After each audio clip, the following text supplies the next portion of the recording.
Você quer saber mais sobre perícia, perícia médica, perícia daquela que você faz lá no INSS? Pois é, estou com o nosso especialista, Dr. Marcelo Lux. Ele é médico do trabalho e sabe muito sobre esse assunto. Então veja só a nossa matéria. E a primeira pergunta que eu vou fazer para o Dr. Marcelo é como que o perito faz uma perícia? Como que ele organiza o organograma de uma perícia? Vai falar para nós. Em primeiro lugar, seja bem-vindo ao programa Plantando Ideias. Doutor Marcelo, a gente fica muito feliz de ter você como nosso parceiro aqui no programa, porque o senhor realmente entende desse assunto. E é difícil entender desse assunto. Olha, como que realmente tem um organograma de uma perícia? Daniela, a gente fica satisfeito por poder esclarecer esses dados e os fatos de perícia, porque isso gera, às vezes, conflitos, né, entre as partes e às vezes, envolve, inclusive, o perito, né? Às vezes, num processo, alguma coisa. E é bom que as pessoas conheçam realmente como funciona o procedimento, até para elas estarem preparadas para estar indo num procedimento e fazer a perícia de uma forma mais tranquila, né?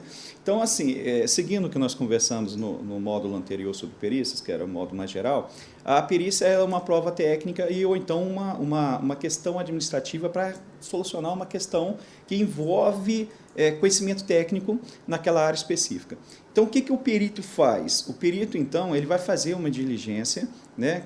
No caso da perícia médica, normalmente, inicialmente no consultório, pode ser que termine até no local de trabalho ou numa outra circunstância específica de avaliação que o juiz determine ou que o órgão administrativo determine. E dentro desta avaliação, o que ele preocupa em fazer? São 3 pontos que são avaliados, que pode ser feito em separado ou conjuntamente. Então, nós temos perícia de inspeção, na qual você visualiza e inspeciona um determinado objeto, né? Ela normalmente está inclusa nos outros mecanismos de avaliação pericial. Nós temos a perícia de exame, que é mais comum na perícia médica, a perícia do exame físico, por exemplo, do exame médico, da anamnese, entrevista clínica, onde eu disse no módulo anterior, inclusive, que as pessoas têm que estar tranquilas e falar a verdade. Falar a verdade, porque a verdade salva, né? A verdade é que vai contar a sequência e história daquela patologia, por exemplo, quando a gente fala com perícia médica, ou seja, da doença da pessoa, né? Ou da lesão, que a gente vai falar sobre isso hoje.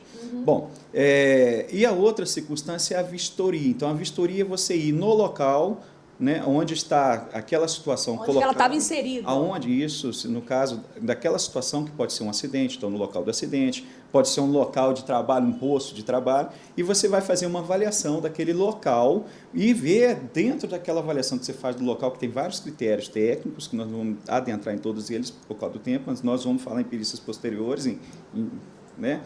E aquela avaliação, então, vai complementar, de repente, uma perícia original, no caso da perícia médica, ou seja, a perícia de inspeção e a perícia de exame. Então, assim, o organograma é basicamente isso, né? Você, numa perícia médica, por exemplo, você intima as partes, após a designação do juiz do perito, é marcada uma data para a perícia, essa data é marcada segundo regra do Código de Processo Civil, dia, horário, para as pessoas estarem comparecendo, os interessados. É claro que uma perícia não acontece sem o periciado, então, se for uma perícia de pessoa, uma inspeção, uma vistoria, uma avaliação de uma pessoa, o exame. As outras partes, em geral, são facultadas a presença nas perícias. É um pouco diferente na via administrativa previdenciária, que a gente vai falar já como ressalva, tá? E aí essa pessoa comparece e aí vai se tomar aquele procedimento que nós falamos, inspeção, exame e vistoria, se for o caso, como complementação. E ou os 3 ao mesmo tempo, numa única perícia. O que acontece, então? As perícias têm seus objetivos, quando nós falamos. Um objetivo, no caso da perícia previdenciária, é constar a doença e ver se tem incapacidade, ou seja, se aquela doença não permite que ele trabalhe em uma determinada função durante um tempo ou de forma permanente. E a perícia tem como objeto avaliar estas questões e passar para a Previdência. Só que tem um detalhe que eu gostaria de falar sobre isso. Às vezes, isso vira uma relação litigiosa, porque a Previdência não aceita. E aí é uma briga, né? É difícil, porque o médico, perito da Previdência, ele é autônomo, chegou à conclusão de que aquilo ali não leva à incapacidade. Mas você não consegue trabalhar, e aí? E a pessoa não consegue trabalhar. E chega no médico da empresa, e o médico da empresa não permite que volte ao trabalho. Lembra do atestado de saúde que nós conversando? E no atestado ele põe inapto. Ele considera que você não consegue exercer aquela função dentro da empresa, porque ele conhece a empresa, ele é o médico da empresa e fala, olha, nessa função não dá. E aí o problema é o sério, porque ele fica sem receber, porque ele não está trabalhando para a empresa e o INSS não concedeu o benefício. Exatamente. Tem solução para isso. Tem solução? Tem solução? Então nós vamos falar, porque tem muita gente enfrentando esse problema em casa. Então, inclusive, vou dar uma sugestão para os médicos do trabalho. Se a Previdência libera o trabalhador, ou seja, dá alta previdenciária para que ele retorne à função, isso quer dizer que a Previdência considera que ele está apto a trabalhar naquela função. Claro.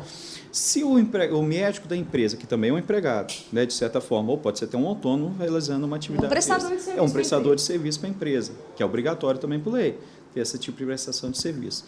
Então, se essa prestação São de dois serviço, profissionais. São dois profissionais diferentes. Entra em contradição entre aparente, porque ele diz que não tem a pessoa capacidade para estar trabalhando na função e da inaptidão, no seu ASO, atestado de saúde ocupacional, de retorno de função, que é o nome do atestado nessas circunstâncias, a pessoa fica no limbo, né? Nem lá, nem cá. Não vai ter benefício e não pode voltar a trabalhar. E, normalmente, ela passou pelo terceiro médico, que é o médico assistente dela, que também deu um atestado dizendo que ela estava incapaz, por isso que ela levou isso na Previdência. Só que, do ponto de vista legal, na hierarquia dos atestados, o que vale é a questão da decisão previdenciária.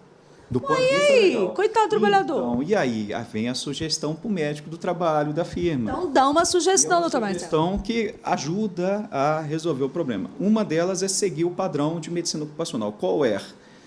Se ele não pode trabalhar naquela função, remaneja até que a capacidade dele seja restabelecida. E ele monitora isso no serviço. Ah, tá. Então, o médico pode fazer um remanejamento de função. Ou então, pelo menos que ele retorne à função e documente isso, porque a responsabilidade dele também existe, depois, futuramente, documente isso no próprio atestado de retorno de função, que ele recebeu alta previdenciária e a pessoa está voltando a exercer a função em função da liberação previdenciária. E é claro que ele vai tomar as medidas cabíveis dentro da empresa, dentro de um programa de controle médico de saúde ocupacional, para adequar aquela atividade ou a pessoa ao posto de trabalho, ou seja, com equipamento, com alguma outra questão de situações gerais de segurança. Se não for possível, remaneja. Agora, quando isso é feito e o cara não consegue ter uma outra função para exercer lá dentro, é uma empresa pequena, não tem uma Exatamente, que isso é muito comum. Não tem como tirar um empregado da função para pôr outro. A saída é a justiça. Aí começa aquela questão da litigância. A pessoa vai litigar contra a Previdência Social. Aí o trabalhador vai entrar contra a Previdência. Não é contra a empresa. Não é contra a empresa. Nesse caso, nós estamos falando de concessão de benefício, né? Ou seja, o médico dela diz que ela precisa do benefício, o médico do trabalho, da empresa. A firma diz que ela não pode trabalhar e a Previdência diz que não, que é autônoma e suas decisões são soberanas dentro da Previdência. E a pessoa tem um direito, por ação, a questionar isso na Justiça. E aí nós vamos ter uma outra avaliação de um outro médico, vai entrar um quarto médico na história, que é o médico perito judiciário, ou seja, o médico perito que vai ser nomeado pelo juiz.